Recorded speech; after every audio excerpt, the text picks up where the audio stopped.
नमस्कार।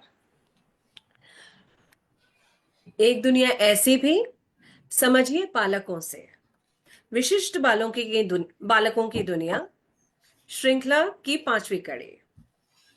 एक दुनिया ऐसी भी एक अनोखी पुस्तक है जिसे 62 माता पिता ने लिखा है और केयर गिवर्स ने लिखा है। यह पुस्तक अपने अनुभवों को साझा करती है।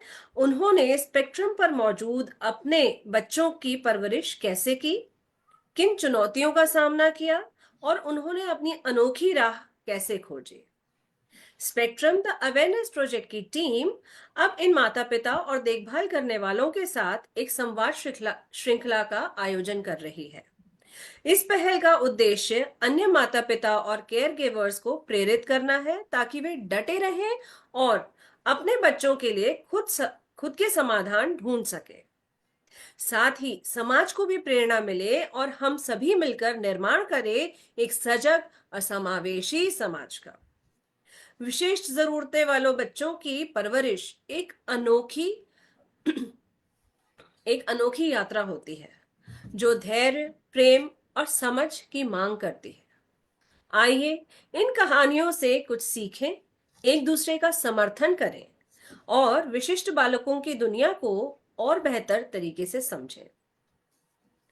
चलिए आज की इस कड़ी में मिलते हैं हमारी अतिथि डॉक्टर निधि गुप्ता जी से, जो कि स्पेशल मदर है, गवर्नमेंट एमएलबी कॉलेज इंदौर में हिंदी की असिस्टेंट प्रोफेसर हैं।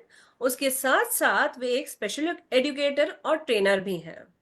तो इस श्रृंखला में आपका हार्दिक स्वागत है निधि मैम। धन्यवाद दीपा जी। बहुत सब बहुत स्वागत आपका और धन्यवाद हमारे लिए समय निकालने के लिए। धन्यवाद मैम एंड धन्यवाद शिवाली मैम। सबसे पहले कुछ भी बोलने से पहले मैं आदरणीय रविंद्र जी को धन्यवाद देती हूँ कि उन्होंने हम सभी पेरेंट्स के लिए एक ऐसा प्लेटफॉर्म प्रोवाइड करवाया जहाँ पे हम अपनी मन की बात रख सकते हैं। और सेकंड धन्यवाद मैं शिवाली मैम को देना चाहूँगी कि जिन्होंने हम लोगों को आपस में एक दूसरे से रूबरू कराया, एक ऐसा मौका हम सभी को दिया ताकि हम एक दूसरे को जान सकें, समझ सकें। Thank you ma'am. Thank you sir. तो मैम सवाल जवाब का सिलसिला शुरू करते हुए, आ, आपने एक दुनिया ऐसी भी किताब में अपने लेख समर्पण से स्वावलंबन तक, पेज नंबर 74, 74 पेज पर आपका आर्टिकल है और उसमें आपने शुरुआत में ही लिखा था। आ, मैं पढ़ना चाहूंगी आपके उस आर्टिकल से। यहाँ मैं कहना चाहूंगी कि जितना जल्दी हो सके सच को स्वीकार कर आगे बढ़ें, क्योंकि जो हो चुका है उसे बदला नहीं जा सकता। इसलिए जो है उसे स्वीकार कर कैसे सामान्य स्थिति तक आया जाए का प्रयास आरंभ करें। यूं तो आपने बहुत महत्वपूर्ण और बिल्कुल अच्छी जानकारी साझा की है, लेकिन मैं और बाकी सब लोग जानना चाहेंगे कि ये स्वीकार्य करने की जो जर्नी थी वो कितनी आसान थी आपके लिए। नहीं मैम, आसान तो किसी के लिए भी नहीं होती है। एज अ पेरेंट्स देखा जाए और स्पेशली मदर के लिए तो बहुत ही मुश्किल दौर होता है। बट ये कहते हैं ना, जिद के आगे जीत है। तो जिस दिन ठान लिया सो ठान लिया, उस दिन फिर कर गुजर ही जाना है। पर यदि मैं शुरुआत से बताऊं तो अ, वर्ष 2007 में जैसे ही अयाना का बर्थ होना और उसके बाद में स्थितियां एक साल तक, मतलब 7-8 महीने तक बिल्कुल सामान्य सब कुछ चलता रहा, क्योंकि मैं भी खुद सिंगल चाइल्ड हूँ, तो मैंने कभी किसी बच्चे को इस तरह से बड़े होते नहीं देखा था। बट मेरे लिए थोड़ा सा कि हाँ ठीक है, ये अभी बैठ नहीं पा रही है, कुछ महीनों में बैठने भी लगेगी, कुछ महीनों में खड़ी होने भी लगेगी, सारी चीजें वही सब थी। और एक अपनी कल्पनाओं में एक बहुत आदर्श परिवार रहता है, वो सब भी मैं सोच के चल रही थी। बट जैसे ही 11 महीने 12 महीने की मेरी बेटी हुई और उसने जब उठ के बैठना या घुटने चलना नहीं सीखा, तो थोड़ा सा मेरे लिए, मेरे हस्बैंड के लिए चिंता का विषय हो गया। देन हमने थोड़ा डॉक्टर से सजेशन लिया, जिन्होंने बर्थ के दौरान जो हमारे साथ में थे। तो उनका ऐसा कहना रहा कि ठीक है, आप न्यूरोलॉजिस्ट से बात कर लीजिए, वो आपको सही गाइडेंस देंगे। तो हम उनके पास में गए तो उन्होंने देखकर ये बताया कि इसको डेवलपमेंटल डिसऑर्डर है। इस वजह से ये थोड़ा-सा जो भी कार्य करेगी वो थोड़ा लेट-लेट करेगी। तब भी हम संतुष्ट हो गए कि चलिए ठीक है, कोई 1 साल में चलता है, कोई 1.5 साल में चलता है। हम उतना वेट करते रहे, बट हमको वहाँ पे भी कहीं इम्प्रूवमेंट नहीं दिखाई दे रहा था। देन फिर हम डॉक्टर के पास, ये सिलसिला कंटिन्यू चलता रहा, फिर उन्होंने हमको सजेस्ट किया कि आप एक बार फिजियोथेरेपिस्ट से मिलिए। हम वहाँ पे फिजियोथेरेपिस्ट से मिले और उन्होंने फिर हमको जानकारी दी कि भई इसके लिगामेंट्स वगैरह जो हैं ये सब थोड़े कमज़ोर हैं, इनको अपन एक्सरसाइज़ के थ्रू कंप्लीट करते हैं। हम्म। वहाँ पर हम लोगों को थोड़ा आशा बंधी, पर यहाँ पर एक समस्या ये भी आ रही थी, ना वो चल रही है, ना वो बोल रही है। तो अब मेरे लिए ये डिसीज़न लेना मुश्किल था कि मैं किस विषय पे पहले अपने कदम रखूँ। तो मुझे ये लगा कि पहले उसका खड़े होना मेरे लिए ज़्यादा इम्पोर्टेंट है, बजाए इसके कि उसका बोलना। ये बाद में भी हो सकता है। कहने का मतलब मेरा ये है कि मैंने जो चीज़ें की वो स्टेप बाय स्टेप की। एक साथ सब कुछ पाने की कोशिश कभी भी मैंने नहीं की, क्योंकि उसमें होता कुछ नहीं है, बच्चा भी परेशान है, मैं भी परेशान हो रही हूँ, फिर मुझे घर भी देखना है, जॉब भी देखना है। तो सबसे पहले मेरा ये रहा कि मुझे इसे खड़ा करना है। जी। फिजियोथेरेपी 1 डेढ़ साल लगभग चली और उस दौरान ये थोड़ा-थोड़ा चलना सीखी, थोड़ा पहले सपोर्ट से, और लगभग डेढ़ पौने 2 ढाई साल में इसने लग चलना सीख लिया था। तब तक स्पीच बहुत रेयरली ऐसे कुछ एक सिंगल जो अक्षर होता है, वो बोलती थी। देन मैंने एक डॉक्टर श्रीधर थे, उनसे सजेशन लिया, तो उनका ऐसा कहना था कि ये बोलेगी तो, बट अभी अपने यहाँ पे ऐसी कोई भी स्पीच थेरेपिस्ट नहीं है। हियरिंग इम्पेयर्ड के लिए तो हैं, बट हमारे इंटेलेक्चुअल डिसेबिलिटी या इस तरह की कोई डिसेबिलिटी है उसके लिए अभी कोई भी नहीं है। तो आप एक काम क्यों नहीं करते, आप खुद भाषा वाले हैं, तो आप ही थोड़ा-सा इसकी स्पीच के लिए काम करिए और उससे जितना ज़्यादा हो सकता है उतनी बात करिए, जितनी चीज़ों को आप बता सकते हैं वो सारी चीज़ें उसको बताइए।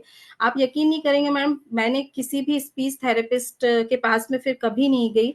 हाँ, पर घर में मैंने ये ज़रूर किया कि 24 घंटे में से जितनी टाइम हम जागते होते थे, उतने टाइम मैं अयाना के साथ में कंटिन्यूअस कुछ ना कुछ बातें करती थी। जो भी कुछ देती या लेती थी, वो बाकायदा हर बार नाम लेकर मैं उसको देती और लेती थी।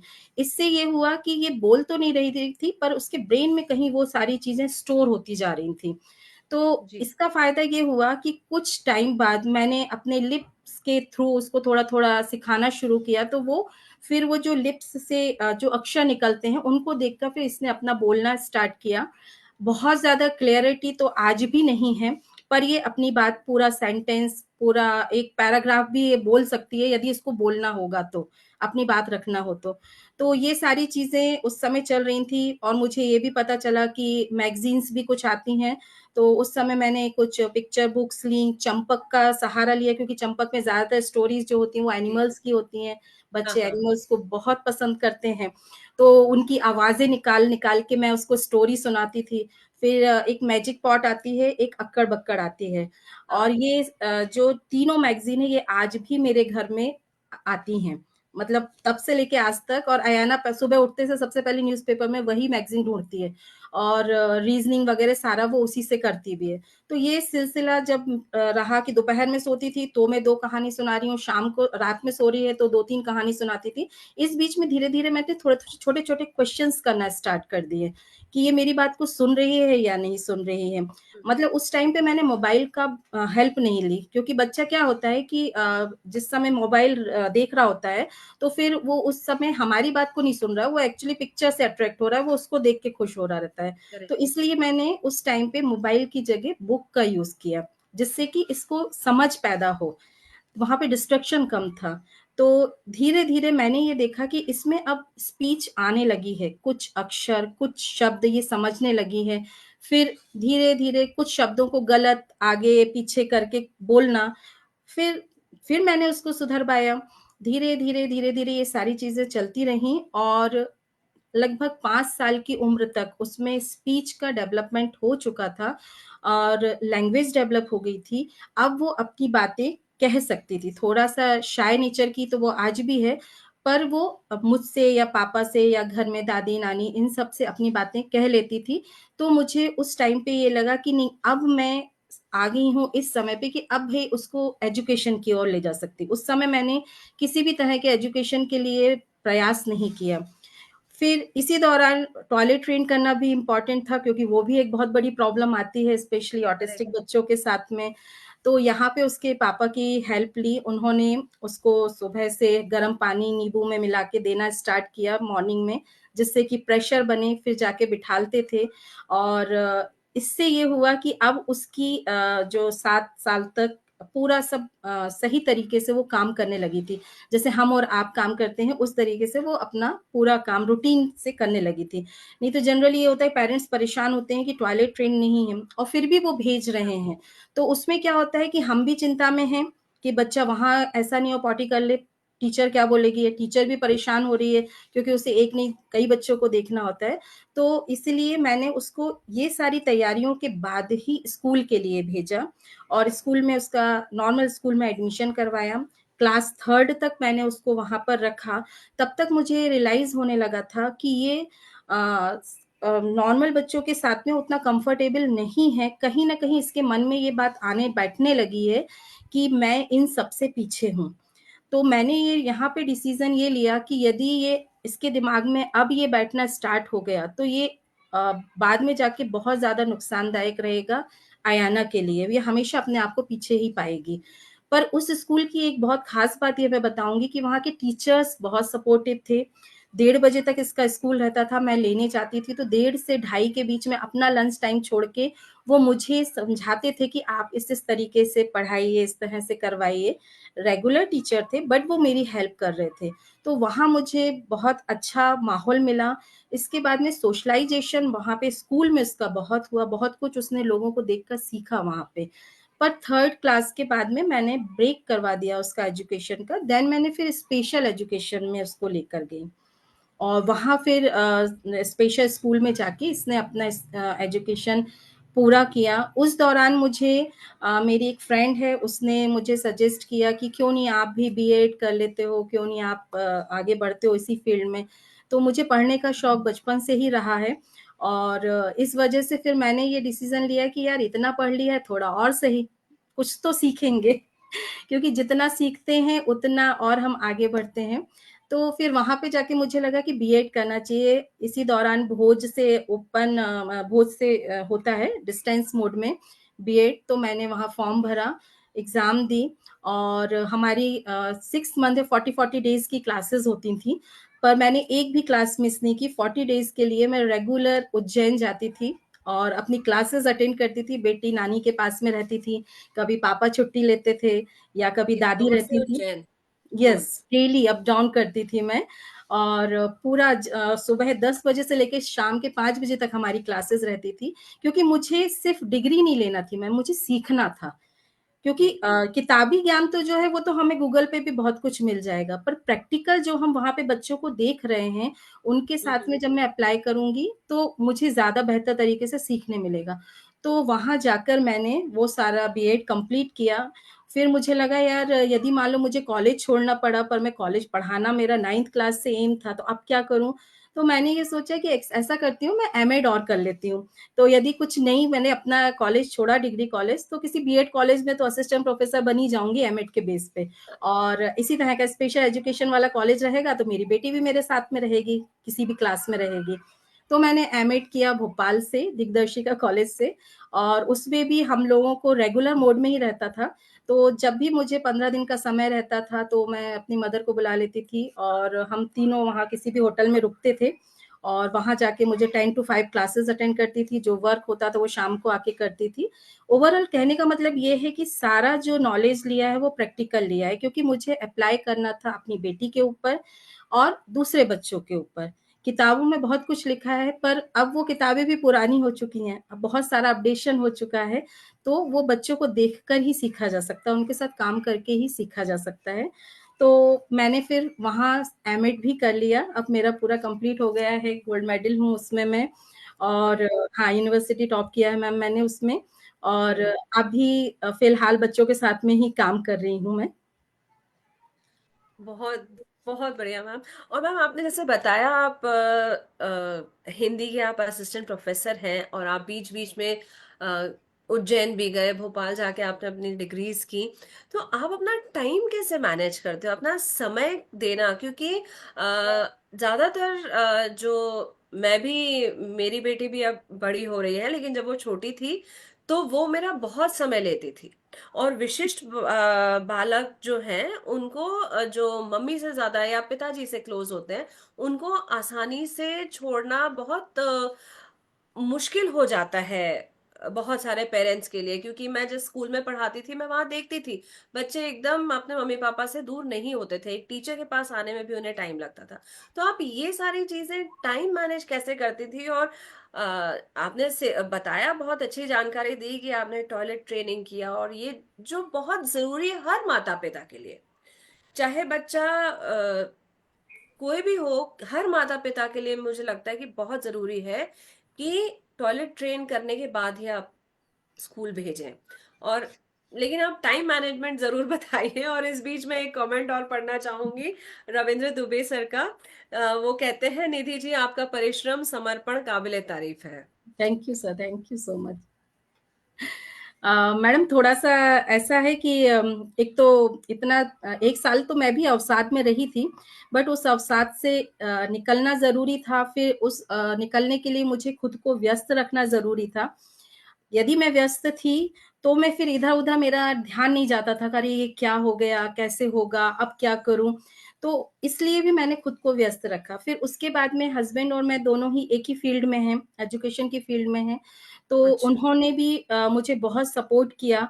कभी घर के कुछ काम छूट जाते थे या फिर घर में कोई हेल्प करवानी है, खाना बनवाने में हेल्प करवानी, कभी उनकी तरफ से ये प्रेशर ही नहीं रहा कि मुझे ये खाना है, मुझे ये बना के दो। उनका पूरा ये था कि आपका पूरा फ़ोकस आपकी बेटी होगी, उसके अलावा आपको किसी के बारे में सोचने की ज़रूरत नहीं है, मैं खुद सारी चीज़ों को मैनेज कर लूँगा। तो सबसे ज़्यादा सपोर्ट तो उनका रहा। उसके बाद में कॉलेज का जो था, तो मैं कॉलेज में मेरा पहले मॉर्निंग शिफ्ट थी, तो मॉर्निंग शिफ्ट में कॉलेज करके मैं उज्जैन जाती थी और अभी तो नून है, तो नून में ऐसा रहता है कि मैं अपने सेंटर को करके फिर कॉलेज के लिए निकल जाती हूँ। फिर वहाँ के जो काम हैं, जब मैं वहाँ के काम कर रही होती हूँ, तो फिर मैं इधर का सब कुछ छोड़ के जाती हूँ। तो ये सारी चीज़ें पहले से ही हम लोग 1 दिन पहले तैयार रखते हैं कि हमें ये चीज़ें कल करना है और कैसे हमें मैनेज करना है। तो मैं और मेरे हस्बैंड दोनों मिलके, कुछ रिटर्न वर्क है या फिर कुछ कंप्यूटर से रिलेटेड काम है कॉलेज का, तो वो मेरा काम करवाने में मेरी हेल्प कर देते, तो उतना काम तो मेरा कम हुआ। कभी मैं बाहर हूँ और बेटी को लेकर जाना है या लेकर आना है, तो वो मेरी हेल्प कर रहे हैं। तो ओवरऑल बात इतनी है कि जितना भी बैलेंस किया है हम लोगों ने, आपस में पहले से हमारी सेटिंग रहती है कि भई कल क्या काम है, कौन किस काम को करेगा, ये सारी चीज़ें तय होती हैं। इस बीच में कभी-कभी ऐसा भी हो जाता है अचानक उनकी मीटिंग आ गई, तो फिर मैं अपना छोड़ के उनके लिए करती हूँ। तो ये सारी चीज़ें बैलेंस इसी तरह से हुई क्योंकि हम दोनों ने साथ मिलकर काम किया। आपने बहुत अच्छी बात बताई, जो सभी अभिभावकों के लिए ना और कपल्स के लिए बहुत जरूरी है, एक टीम वर्क है ना। और मतलब किसी भी बच्चे को पालने के लिए एक टीम वर्क की होना बहुत जरूरी है। और मैं दर्शकों को ये बताना चाहूंगी कि हमने बुक आप अमेजोन पे खरीद सकते हैं।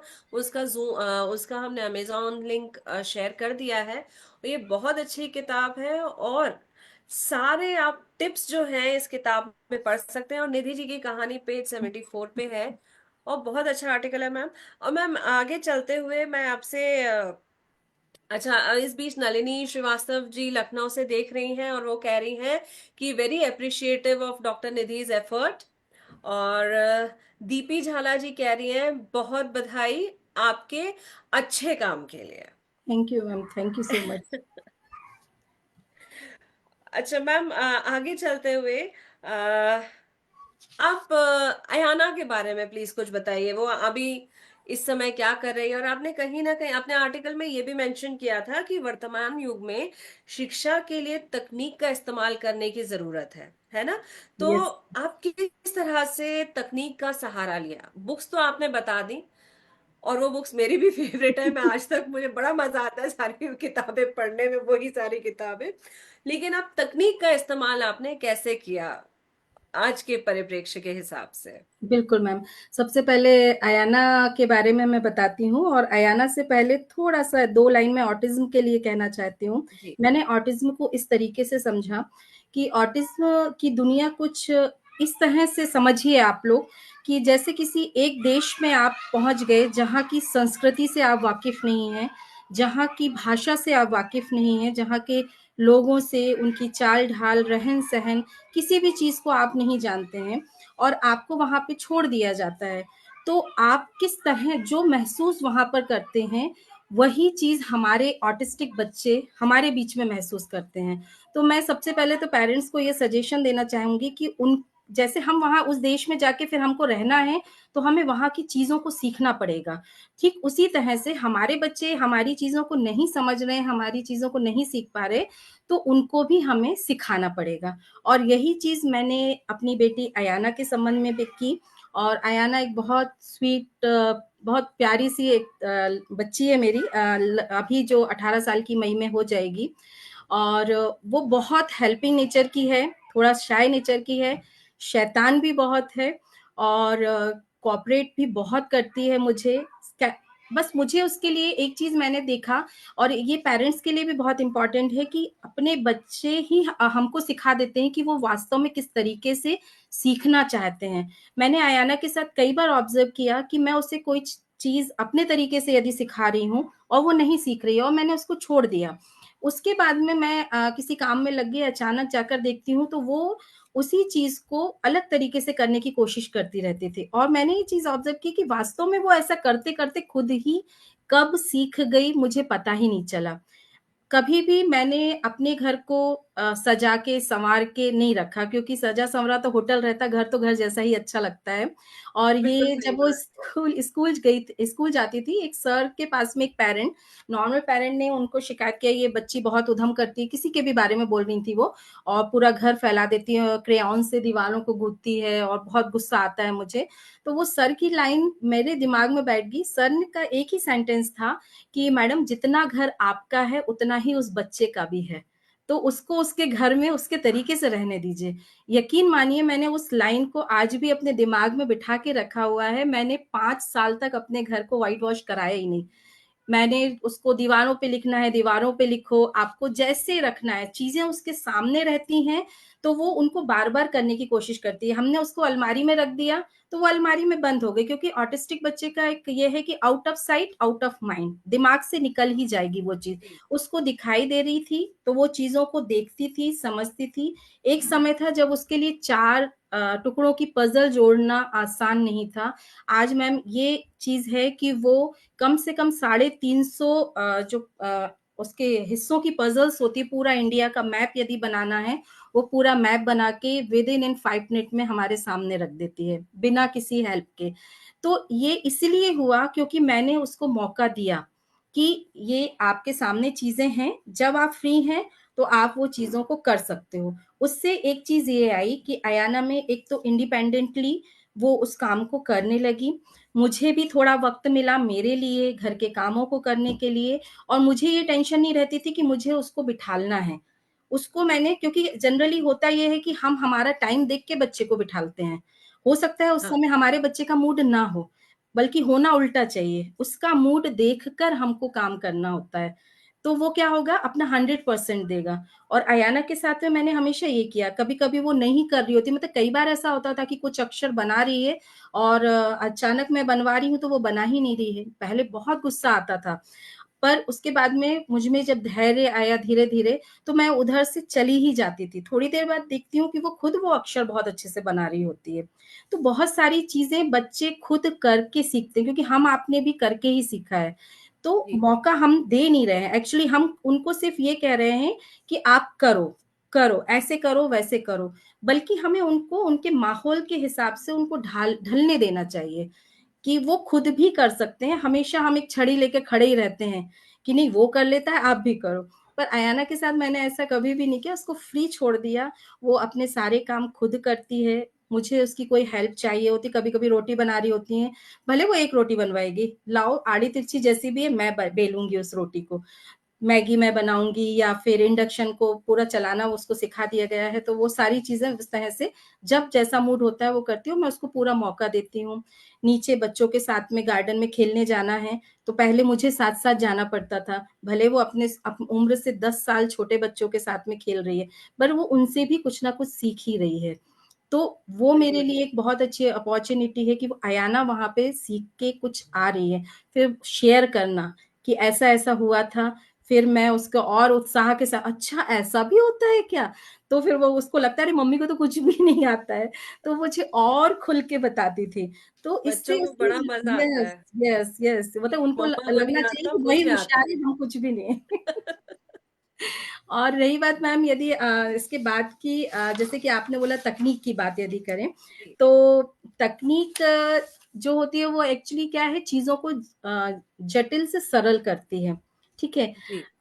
और हम आज के युग में हम भी तकनीक का ही यूज़ कर रहे हैं। आप अब हाथ से कपड़े नहीं धोगे, अब वॉशिंग मशीन में ही डालोगे, ठीक है ना? तो ऐसे बहुत सारी हेल्प हम लोग ले रहे हैं, तो फिर हम क्यों नहीं अपने बच्चों के लिए भी वो हेल्प करें? हम वही मतलब ये यदि किसी को बुरा लगे तो मैं पहले ही माफ़ी माँगती हूँ कि आप अपने तरीके से बिल्कुल करें जैसा भी कर रहे हैं।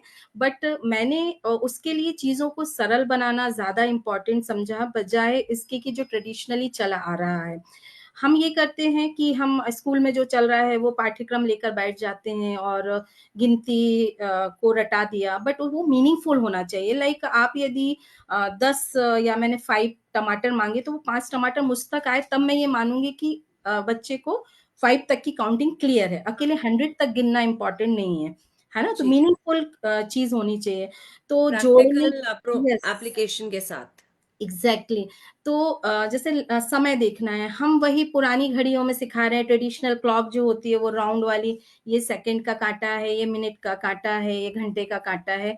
तो शुरुआत वहीं से होती है बट वो मुझे मुश्किल लगा, उसके लिए भी मुश्किल लगा, तो मुझे ये लगा कि जब हमारे लिए चीज़ें आ गई हैं, तो हम आसान करें ना, टाइम ही तो देखना है आखिर। तो फिर वो ट्रेडिशनल से देखें या डिजिटल से देखें, क्या फ़र्क पड़ता है? 12 बजे हैं तो 12 ही बजे रहेंगे, उस घड़ी में भी 12 बजेंगे, इस घड़ी में भी 12 बजेंगे। पर उसके लिए कितना कॉन्फिडेंस बढ़ जाएगा, उसका मोटिवेशन लेवल बढ़ जाएगा, उसकी एंग्ज़ायटी कम हो जाएगी, ये सारी चीज़ें होंगी तो वो आगे बढ़ेगी। तो मैंने उसके लिए डिजिटल वॉच घर में लगवाई कि वो उससे और चलते-फिरते बेटा देखो तो समय क्या हो रहा है इस तरह से। काउंटिंग सिखाई उसको, काट के भी काउंट करना, माइनस करना सिखाया। बट बहुत ज़्यादा नंबर पर जाकर हम लोग खुद कैलकुलेटर का यूज़ करते हैं, तो फिर हमारे बच्चे को हम कैलकुलेटर क्यों नहीं दे सकते? देन मैंने कैलकुलेटर उसके ऊपर अप्लाई किया, अब कुछ भी लिखा है, कुछ भी आपको करना है, आप कैलकुलेटर पे कर सकते हो। कंप्यूटर पे, माउस पे काम करना हम सबके लिए भी जो नए लोग होते हैं, उनके लिए मुश्किल होता है, बट मैंने शुरू में उसको टच स्क्रीन दिया ही नहीं, मैंने डायरेक्ट उसको माउस ही दिया, कि यदि मैंने टच स्क्रीन दे दिया, तो वो माउस पे कभी काम नहीं कर पाएगी। तो जी। मैंने माउस दिया, फिर माउस में बताया कर्सर देखो कैसे जाता है, तो उसमें अटेंशन लगता है। आँखों जी। से देखेगी तो अटेंशन स्पैन भी बढ़ेगा उसका। मतलब कोऑर्डिनेशन। Yes, yes. तो उस तरीके से उसने माउस को पहले तो लेफ्ट वाला ही कर पाती थी, लेफ्ट क्लिक, फिर धीरे-धीरे राइट क्लिक करना भी सीख गई। और फिर मैंने प्रिंटर से कि भई हमको आपको यदि पै उसको मैंने क्या है मौका दिया ऐसे कि मैं हर चीज़ उसको करके नहीं देती थी।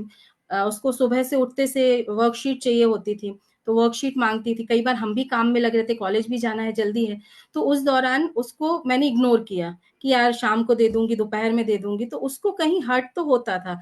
अब जब इस तरह का कुछ होता है तो फिर ह आदमी क्या करता है खुद से करने की कोशिश करता है, यार मम्मी का तो रोज़ का रोना है, अब दे दूँगी, तब दे दूँगी और मुझसे बोलती है आपकी तो बहानेबाज़ी खत्म ही नहीं होती है। तो उसने फिर अप्लाई किया, बोले अच्छा एक बात बताओ मुझे आप सिखा दो। मैंने बोला ठीक है तुम सीख लो। तो मैंने एक चार्ट जैसा बना दिया कि ये बटनें हैं, इस पे आपको माउस को यहाँ ले जाना है, यहाँ क्लिक करना है, देन डाउनलोड करना है, डाउनलोड फिर जाना डाउनलोड पे, वहाँ से आपकी प्रिंट जो है उसको निकालना है, राइट क्लिक करो, फाइल पे जाओ, सेव करो, पोर्ट्रेट बहुत सारे उसमें बहुत सारी होते हैं स्टेप्स होते हैं। वो सारे स्टेप्स मैंने उसके सामने क्लियर किए देन आज की स्थिति में यदि मैं उससे बोलूँ कि फ़ोटोकॉपी कर दो, तो वो फ़ोटोकॉपी भी कर देगी। किसी चीज़ का प्रिंट आउट चाहिए, तो वो प्रिंट आउट भी निकाल देगी। चॉपिंग मशीन का यूज़ किया, मतलब हर चीज़ में जहाँ तक हो सकता है, हम वो चीज़ें करें जो उनके लिए आसान हो। टिपिकल चीज़ें में क्या होता है कि बच्चा परेशान हो रहा है, माँ भी परेशान, बच्चा भी परेशान। तो जी। यदि ऐसा होगा तो हमारी एक तो मेहनत भी बच रही है, समय भी बच रहा है, दोनों चीज़ों की हमारी बचत हो रही है। फिर कुछ ऐप्स मैम जैसे फ़िलहाल तो अभी जैसे बूम ऐप मैंने परचेज़ करके रखा हुआ है। तो उस ऐप पे हर मंथ में 2 या 3 एक्टिविटीज़ में 6-6 एक्टिविटीज़ ऐसी आती हैं, पूरे साल भर का वो ऐप रहता है। तो उसमें एक्टिविटीज़ आती हैं, उसमें बच्चा खुद बैठता है, खुद करता है और जनरल एक्टिविटीज़ रहती हैं, एजुकेशन रिलेटेड भी रहेंगी, लाइफ़ स्किल्स से रिलेटेड भी। बहुत सारे ऐप्स भी ऐसे हैं जिस पे बच्चा खुद काम कर सकता है। तो उनको मैंने देखा और फिर उनकी हेल्प लेके उसका लेवल धीरे-धीरे बढ़ाया और आज ये चीज़ है कि कॉग्निशन लेवल उसका अब पहले के कंपैरिज़न में बहुत बेहतर हो गया है। ये कि एक बार तो ये हुआ था कि उस समय मैं इतनी कंप्यूटर फ्रेंडली नहीं थी, ज़ूम मीटिंग ऐसे ही चल रही थी कोविड के टाइम पे और मुझसे वो शायद मिनिमाइज़ हो गया। पर मुझे समझ में नहीं आ रहा था मैं कहाँ गायब हो गई, मुझे दिख ही नहीं रहा है। तो वो जी। बैठी थी, "अरे यार मम्मी आपको ये भी नहीं आता?" ये कि विदिन इन सेकंड में उसने मुझे मैक्सिमाइज़ कर दिया। तो मुझे समझ में आया कि नहीं यार हमारे बच्चे टेक्नोलॉज़ी फ्रेंडली हो सकते हैं यदि हम चाहें तो। बिल्कुल। नहीं, आपने बहुत बहुत इम्पोर्टेंट और बहुत अच्छी जानकारी शेयर की मैम। ये हर माता पिता को करनी चाहिए, और सबसे बड़ी बात ना जो आपने उसके जिसको कहते हैं ना कॉन्फिडेंस को बढ़ाने के लिए जो आपने स्टेप्स लिए, चाहे नॉर्मल स्कूल से निकाल के स्पेशल स्कूल में आए, चाहे उसका कॉन्फिडेंस बढ़ाने के लिए आपने उसको चॉपर का, कैलकुलेटर का, किसी भी तरह का आपने इस्तेमाल करके बताया। That's like hats off. और यहीं पे मैं पढ़ना चाहूंगी, कुछ बहुत बड़े बढ़िया बढ़िया कमेंट्स आ रहे हैं। रवि सर कहते हैं, how beautifully you have describe the condition of a child on spectrum. वाकई में जो आपने कंडीशन बताई, बच्चों के हिसाब से हमें उन्हें सिखाना चाहिए सीरियसली। और बहुत कम माँ बाप ये समझ पाते हैं। और आगे बढ़ते हुए एक और बहुत है, निशा मोदी जी कहती हैं कि आप उन्हीं के कॉलेज में पढ़ाती हैं। Yes ma'am. पिछले 3 माह से मेरे साथ भारतीय ज्ञान परंपरा की विभिन्न गतिविधियों को संपन्न करवा रही हैं। उसकी विशेषता है, कम समय में तल्लीनता से अधिक काम करती है, मुस्कुराते हुए, प्रेरणादायक, सक्रिय, समर्पित व्यक्तित्व थैंक यू की मैम। धनी है। और शुभकामनाएं और बधाई। और Jaya Mulraj is watching this conversation from Greater Noida, and she's also appreciating Dr. Nidhi's effort. और मैम आपने सीमा पहाड़िया जी कहती हैं कि मैम आपने ऑटिज्म को बहुत बेहतर तरीके से समझने का तरीका बताया। हर पेरेंट्स के लिए यह बहुत जरूरी है कि जिस तरह आपने उसको धीरे धीरे समझा और उसकी प्रगति पर कार्य किया, वह बहुत प्रशंसनीय है। थैंक यू और सो मच। आशीष पेंडसे जी कहते हैं, अवसाद से निकलकर खुद को संभालना और फिर स्पेशल बच्चे पर ध्यान देना और अन्य बच्चों के लिए सेंटर चलाना, आपकी जर्नी प्रेरणादायक है। और इसी के साथ मैं अगले प्रश्न पे जाना चाहूंगी। जब हमारी मुलाकात हुई थी तो आपने बताया था साकार श्री। तो यस मैम। साकार श्री क्या है, और इसके बारे में हमें कुछ बताएं। एक्चुअली मैम मेरा एक ड्रीम था कि जब अयाना का डायग्नोस हुआ मैंने एजुकेशन ले लिया, फिर मुझे ऐसा लगता था कि क्यों नहीं मैं कोई एक संस्था ऐसे स्टार्ट करूं जहां पर अयाना के साथ और भी बच्चे सीख सके। मतलब मेरा नॉलेज जितना लोगों तक पहुंचेगा उतना और ज्यादा लोग सीखेंगे। तो इस उद्देश्य को ध्यान में रखते हुए मुझे ऐसा लगा कि क्यों ना मैं एक सेंटर स्टार्ट करूं। एक तो मैंने एनजीओ के फॉर्म में उसको स्टार्ट किया, बट शुरू में मेरे पास कोई जगह नहीं थी। तो एक मेरी फ्रेंड है, तो उनके घर पर हम जाकर और 2 मदर्स को तैयार किया कि यार मेरे मन में ऐसा कुछ है। तो मैं उनको भी थैंक्स कहती हूँ कि उन्होंने मेरे ऊपर इतना विश्वास किया कि वो तैयार हुए और उनके अपने बच्चे थे 2 और मेरी 1 बेटी। तो हम तीनों ने मिलकर एक छोटा-सा एक उनके ही कमरे में स्टार्ट किया कि चलो अभी हमारे पास कोई नहीं आएगा बट आप भी मुझसे सीखिए, क्योंकि वो स्पेशल एजुकेटर नहीं थे। तो आप मुझसे सीखिए और हम तीनों मिलके कुछ नया स्टार्ट करते हैं। 1 साल तक उस मदर के घर पे जाके हम चलाते थे सेंटर, देन उसके बाद में मेरे घर पर मैंने स्टार्ट किया और धीरे-धीरे 2 बच्चे और बढ़ गए। मतलब टोटल अभी मेरे पास में सिर्फ 5 ही बच्चे हैं अच्छा। और ज़्यादा बच्चों के साथ में मैं काम भी नहीं कर सकती, क्योंकि मुझे मेरा मानना ये है कि हर बच्चे की कैपेसिटी अलग होती है, उसकी नीड अलग होती है। तो उसके अकॉर्डिंग हम बहुत सारे बच्चों को एक साथ उनके ऊपर काम नहीं कर सकते। जितने कम होंगे, उतना ज़्यादा अटेंशन बच्चों पे रहेगा और उतना बेहतर काम होगा। तो उसको ध्यान में रख के फिर एक परचेज़ किया एक जगह, वहाँ पे मैंने फिर अपना साकाश्री नाम से एक सेंटर स्टार्ट किया और उसमें भी स्पष्ट था कि मुझे किस फ़ील्ड में काम करना है, कि किन बच्चों के ऊपर काम करना है। तो मैंने अपना बनाया कि मुझे सिर्फ़ फंक्शनल एकेडमिक पे काम करना है, लाइफ स्किल्स पे काम करना है और वोकेशनल एजुकेशन पे काम करना है। और फंक्शनल एकेडमिक में मैंने ये किया कि भई डे टू डे लाइफ में जो चीज़ों की ज़रूरत होती है, उन चीज़ों के लिए हमारे बच्चों को तैयार करना, ऐसा एजुकेशन देना। लाइक जैसे मैंने आपको काउंटिंग का एग्ज़ाम्पल दिया था हम्म, कि आप 100 तक गिनती कर रहे हो, 1000 तक कर रहे हो, पर आप 2 टमाटर नहीं लेकर आ सकते हो, तो वो वो नहीं किसी होगा। काम तो का ये नहीं है। जो 2 को लाना है, this is functional academic. Life skills की यदि हम बात करें, तो मेरा अपना पर्सनल अनुभव ये रहा कि हर जगह वोकेशनल सेंटर है। मैं मानती हूँ बहुत अच्छा वो सेंटर चल रहा है, बहुत अच्छे से सिखा भी रहे हैं। बट जो बच्चे कर पाते हैं वो कर रहे हैं, जो नहीं कर सकते हैं वो नहीं ही कर रहे हैं। मतलब बैक बेंच वाला जो है वो बैक बेंच पे ही रह जा रहा है।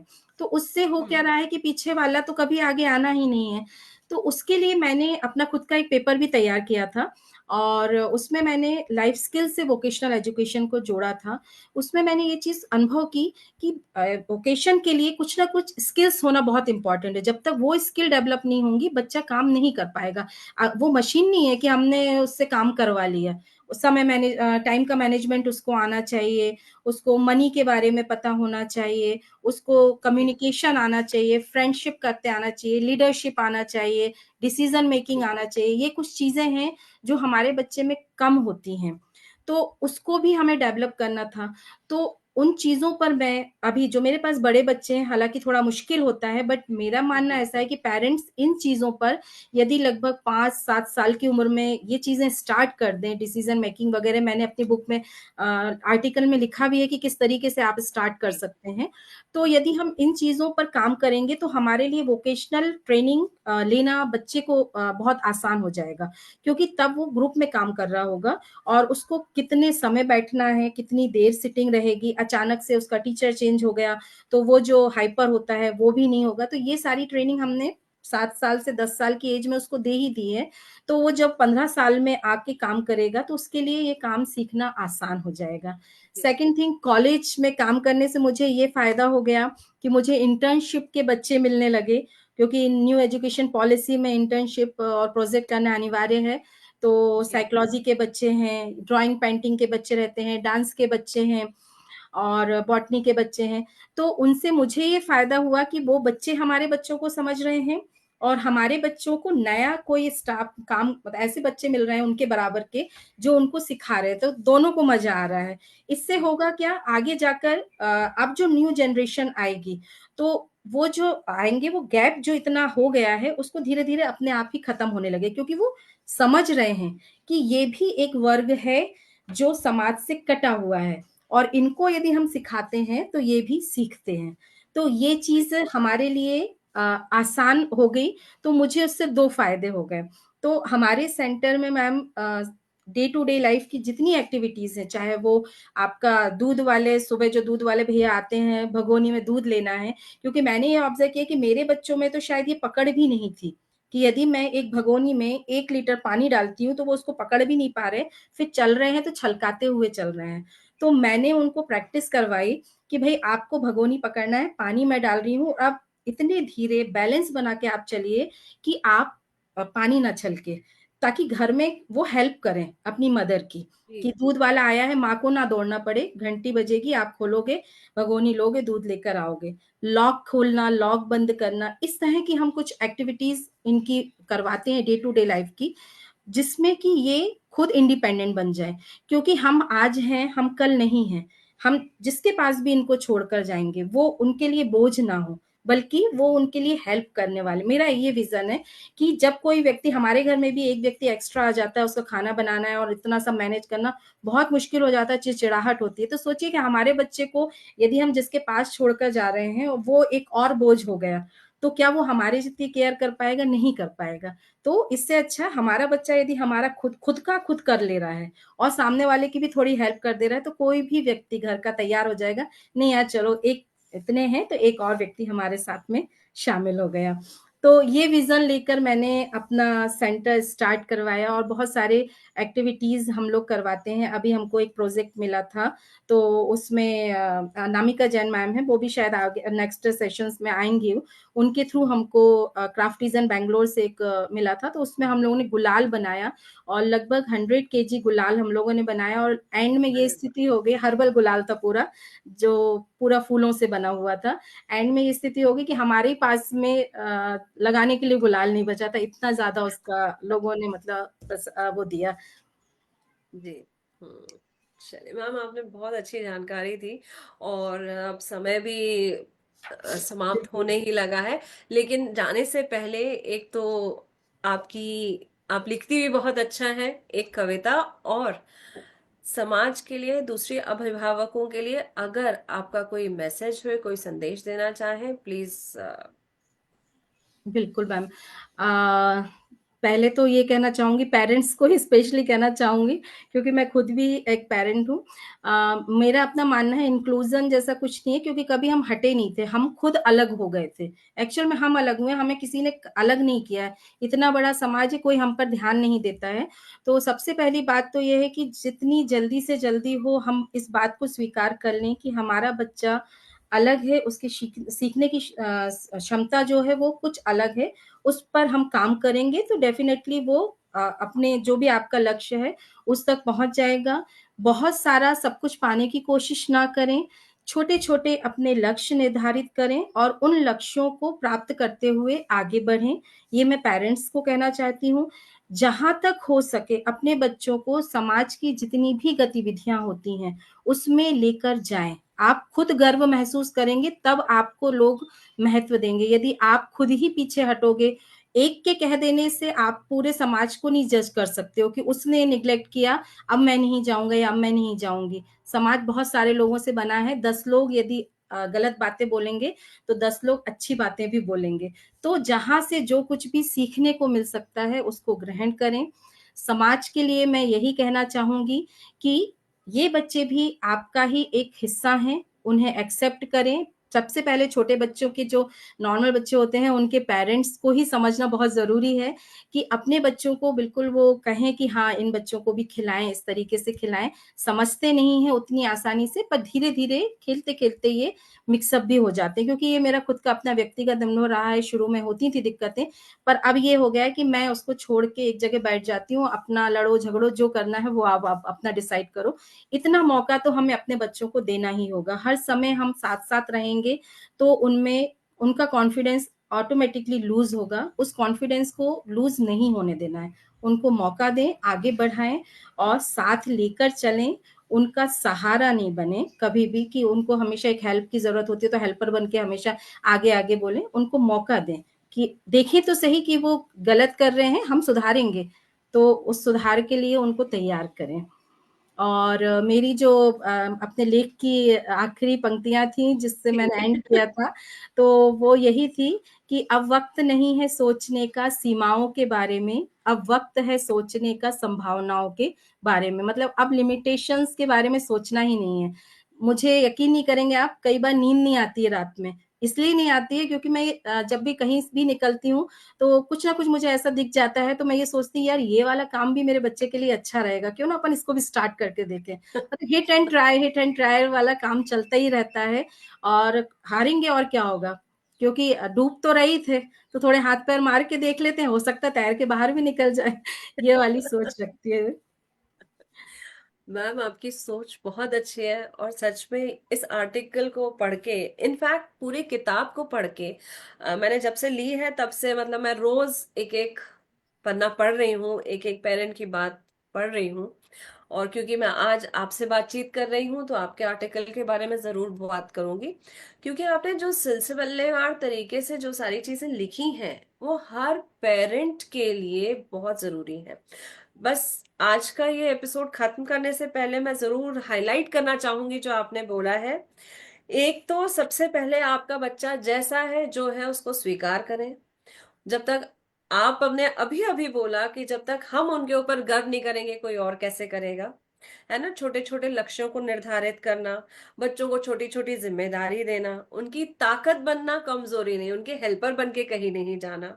है ना। और अभिभावक स्वयं को सशक्त बनाए। और आपने एक बहुत अच्छी इंपॉर्टेंट बात जो हर माता पिता के लिए जरूरी है, और खासकर माओ के लिए और उन केयरगिवर्स के लिए जिनका पूरा जीवन, जिनका पूरा दिनचर्या जो है बच्चों के आगे पीछे लगी रहती है, कि अपनी खुशी का ध्यान रखें, अपने आप को भी व्यस्त रखें।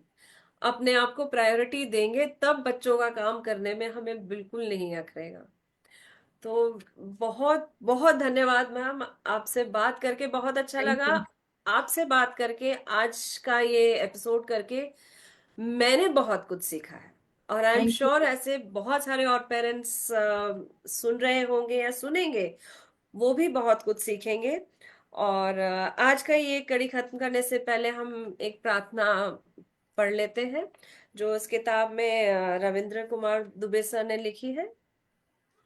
हे प्रभु, हमें शक्ति दो, हर पल धैर्य और प्रेम की भक्ति दो, दिव्यांगता को भी दिव्यता में बदले हम, हर बच्चे को आत्मनिर्भरता की शक्ति दो। हे प्रभु, हमारे बच्चों पर वरदान करो, उनके जीवन को सक्षम और आसान करो, सबके दिल में उनके लिए प्यार जगाओ, स्वीकार्यता का सच्चा एहसास दिलाओ, जो नजरें करे तिरस्कार उन्हें ज्ञान दो, दया नहीं सम्मान करें इसका भान दो। हे प्रभु, हमारी विनती स्वीकार करो, दुखों के बादल हटा खुशियां भर दो, दुनिया के झंझावत हमें न डिगाएं, दुनिया के झंझावत हमें न डिगाएं, हर कदम पर हमें ऐसा संबल दो, सपनों के पंखों को उड़ने दो प्रभु, मुश्किलों में भी आनंद का भान दो प्रभु। हे प्रभु, हमें शक्ति दो।